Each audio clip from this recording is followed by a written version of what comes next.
लेते हैं फटाफट। और RN वर्मा दिल्ली से हमारे साथ जुड़े हैं। वर्मा जी नमस्कार सर, सवाल पूछें। हाँ जी।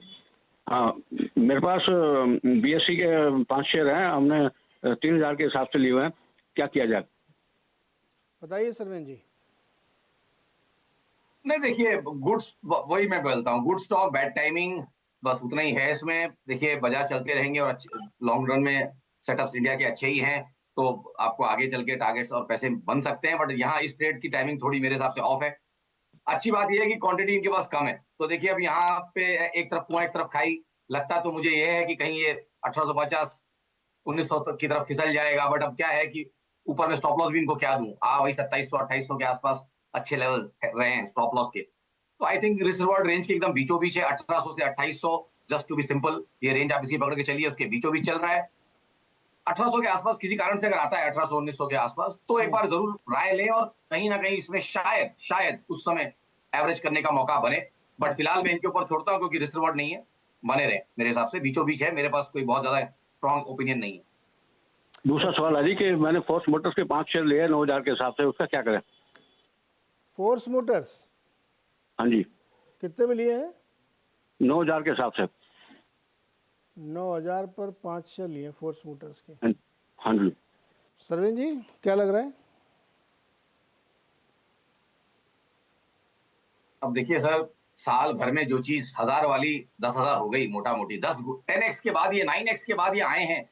स्टॉक लेने के पहले देख तो लीजिए कि 12 महीने का रिटर्न क्या है पीछे का। जो स्टॉक आपको 12 महीने में 900% रिटर्न दे चुका है, उसमें आप और क्या कमाने की कोशिश कर रहे हैं? यही चीज मोस्टली आपने BSE में भी ऑलमोस्ट यही ट्रेड किया है और फोर्स मोटर में भी आपने यही ट्रेड किया है। रॉन्ग टाइमिंग में भी good stock in the long run में भी, बट बैड टाइमिंग। और इसमें तो बहुत ज्यादा आपकी टाइमिंग ऑफ है, बहुत लेट चढ़े हैं आप ट्रेंड में, आपको टाइम लगेगा इसमें पैसे बनने के लिए। तो अब चॉइस में आपके उछालों में निकले मेरे हिसाब से। यहाँ पे तो आप उछालों में निकले, कॉस्ट के आसपास आता है या जितने कम लॉस में आप निकल सकते हैं निकलिए, क्योंकि नीचे आपको लेने के लिए मिलेगा, ऐसा मेरा मानना है फिलहाल। जब तक 10,000 के ऊपर डिसाइसिव ब्रेकआउट नहीं होता, which is a very big round number, और उधर पिसता ही है। कोई भी आप फाइनेंशियल कोई भी इंस्ट्रूमेंट लीजिए, राउंड नंबर्स पे अटकता है, और 10,000 तो बहुत इंपॉर्टेंट लेवल है। तो वहां अटकेगा, उसको इतनी इजिली ब्रेकआउट नहीं कर पाएगा। तो उछालों में निकले, और आई थिंक 6,000 6,500 के आसपास आइडली मिलना चाहिए। अगर 12-18 महीने का पेशेंस है, करेक्शन में आपको वहां मिलेगा ही। 38% रिट्रेसमेंट भी आया तो 6,500 के आसपास उनको मिल जाएगा लेने के लिए। तो भाई उछालों में इस पे से निकल जाइएगा फोर्स मोटर्स से। अच्छा ट्रेड नहीं है अभी, यहाँ पे रिस्क रिवार्ड फेवर में नहीं है। अगला सवाल है संजय कुमार मिश्रा का दिल्ली से। संजय जी नमस्कार, सवाल पूछिए सर। नमस्कार सर जी। डेल्टा कर्व के बारे में पूछना था सर। इसका अभी रखूं या ये माइनस में चला गया था? अभी इसको रखूं या और आगे? सर जी डेल्टा को कब लिया था, कितने भाव पे लिया था बताइए? लिया था सर, तो मैं बाहर भी चला गया।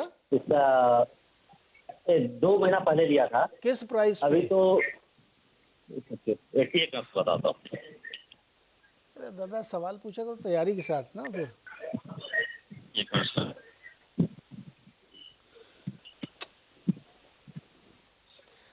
छोड़िए सर, रहने दीजिए। सरवेन जी जनरल व्यू बता दीजिए क्या है डेल्टा में। देखिए, इनसे भी एक सवाल पूछना चाहूंगा, क्या ये खतरों के खिलाड़ी हैं?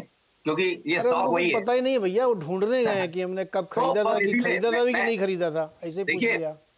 ये हमारा हमारा हमारा काम थोड़ा सा लोगों को एजुकेट करना भी है, तो इनके एग्जांपल से कर देते हैं कि भाई अगर आपको अपने स्टॉक के बारे में मालूम नहीं है, आपके पास अपनी नोटबुक रेडी नहीं है, और आपको अपनी जर्नल नहीं मालूम कि आपने कौन सी चीज कहां से ली है, तो भाई बड़ा मुश्किल है आपके लिए पैसा बनाना।